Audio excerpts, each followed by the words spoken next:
Hi, Messianic Redneck here. In today's episode of Redneck 101, we're talking about how to use a spinning reel, beginning with the importance of keeping the reel on the bottom, using the strong hand to control the rod, and the weak hand to reel in the fish. We'll show some strong hand positions and mention the advantages of spinning reels. We'll also show how to move the handle to the right side for left-handed anglers. We'll discuss the importance of a full spool of line and demonstrate how to adjust the drag.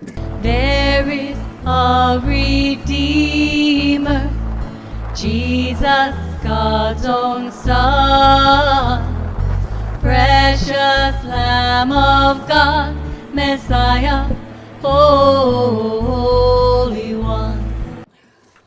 The spinning reel goes on the bottom because the rod and reel are designed to be properly balanced in this orientation. Using the reel on top introduces a lot more work and strain, keeping the weight of the reel above the rod. There are also fewer options for the hand gripping the rod in the wrong orientation. Further, spinning rods are designed to bend toward the eyes when reeling in a big fish, and the proper orientation with the reel down allows the stronger hand and arm to grip and work the rod when fighting the fish. It's gonna run again. Wait, don't grab it yet.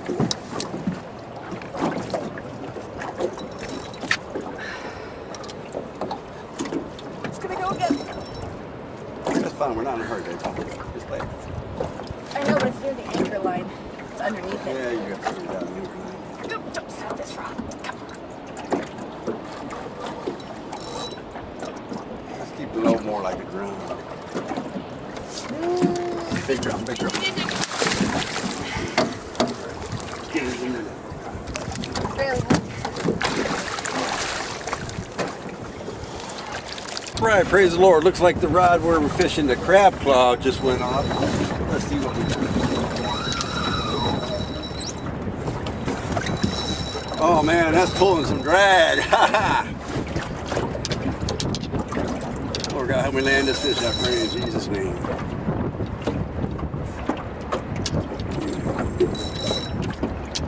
Woo.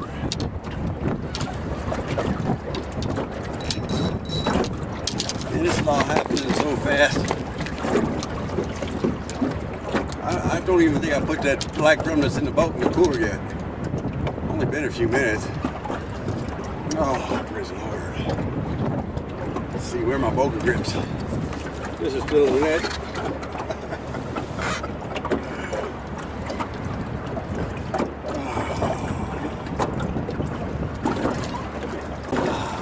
Thank you, Lord Jesus.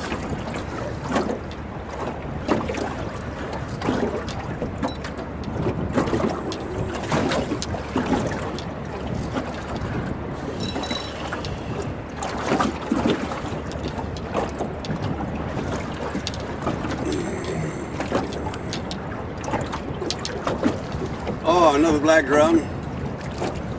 Not a monster, but a nice one.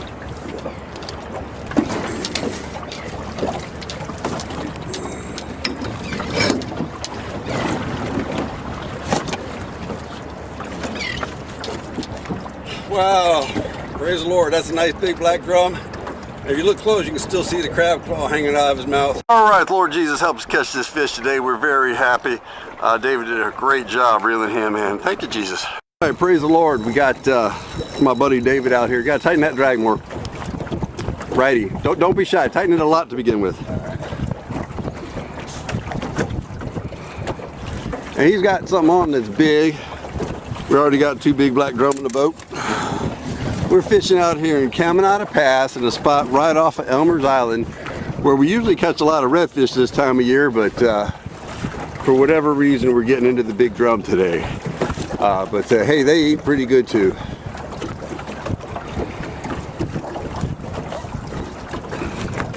David's got a lot of skill. Most of his experience is in fresh water, but he adapted it all up to the big stuff quick.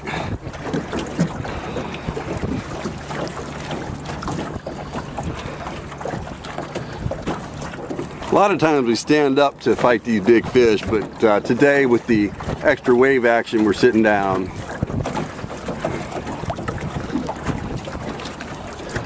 So David, you can bring in line a little faster. If you lower the pole, get line in, and then bring it up to about the 1 o'clock position.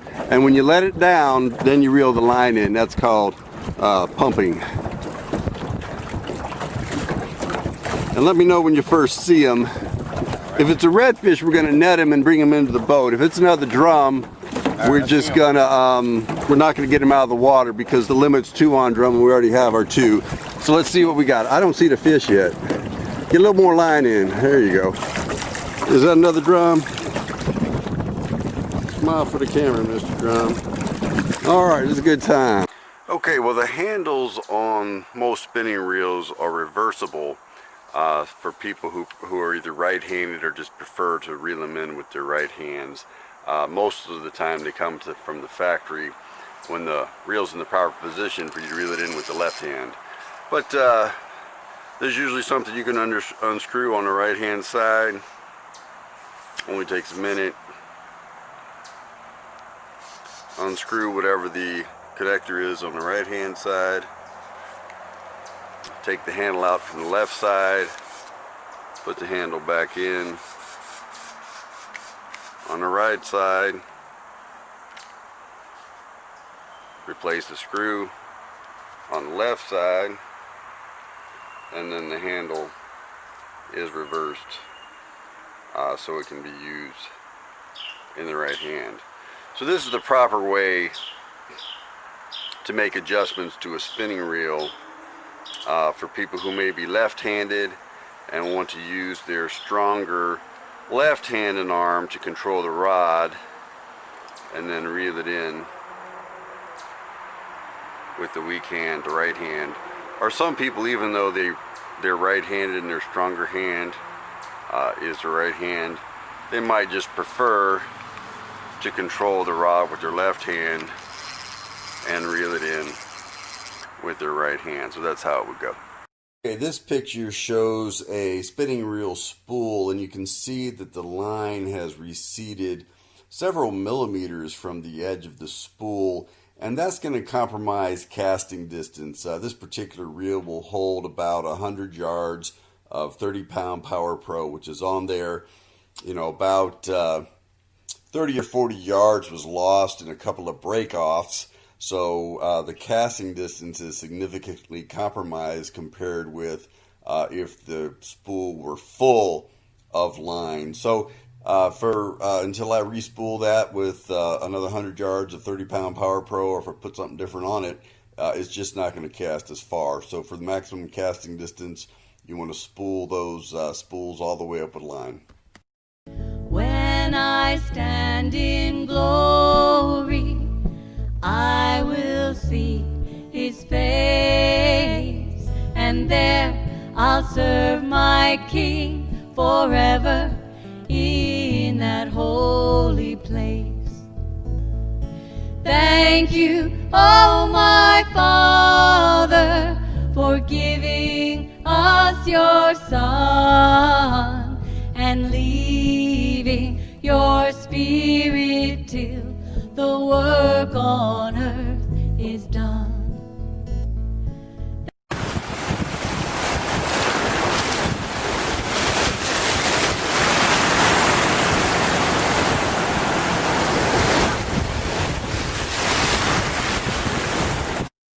And here we are about 1 minute later after the cast, already hooked up, presumably with a bull redfish that we haven't seen yet.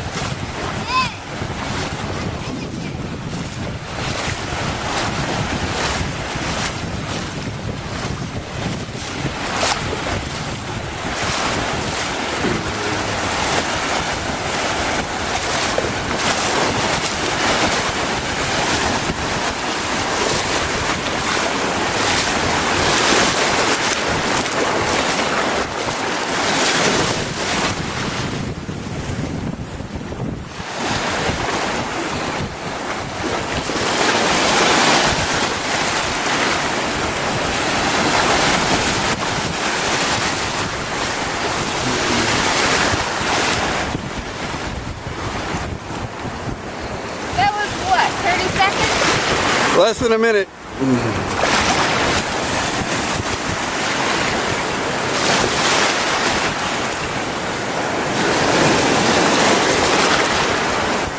So this is the patient part of the game where you're kind of waiting for it to tire, letting it take some line if it really wants to pull hard.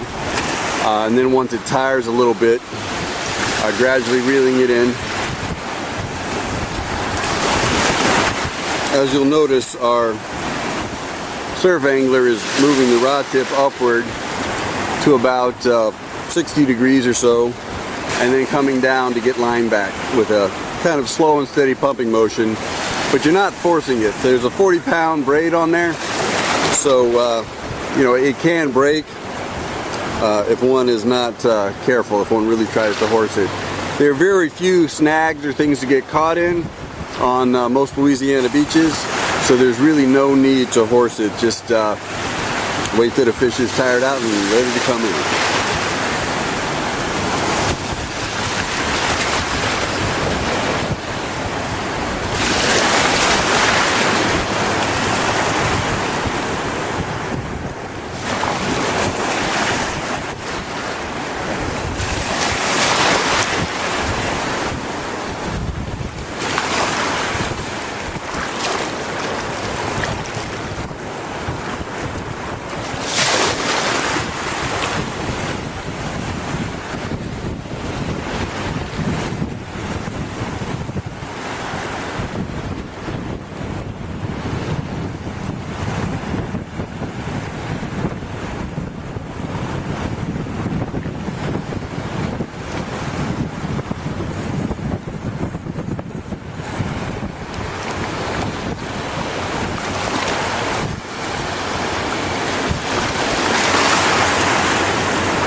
That's fine.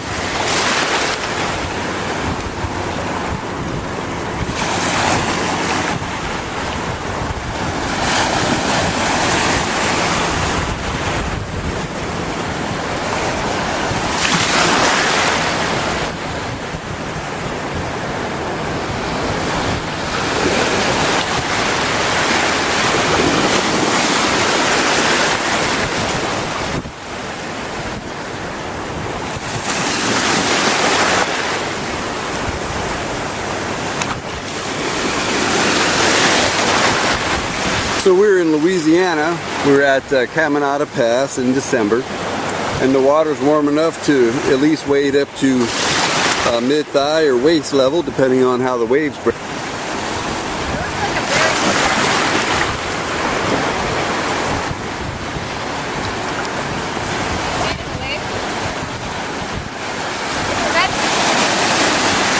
This is one of our longer battles of the morning. Probably a big one.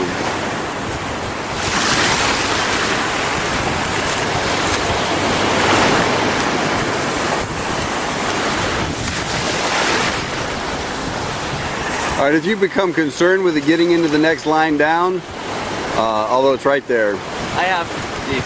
Okay, so you're going to go unhook it? Make sure it's a redfish before we get... Okay,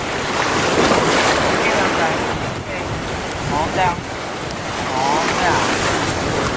All right, we like to minimize the handling of the fish that we're intending to release. So rather than net them and bring them up to the beach or get in a photo session, we just get out there with a pair of pliers, get the hook out, and allow it to swim away vigorously.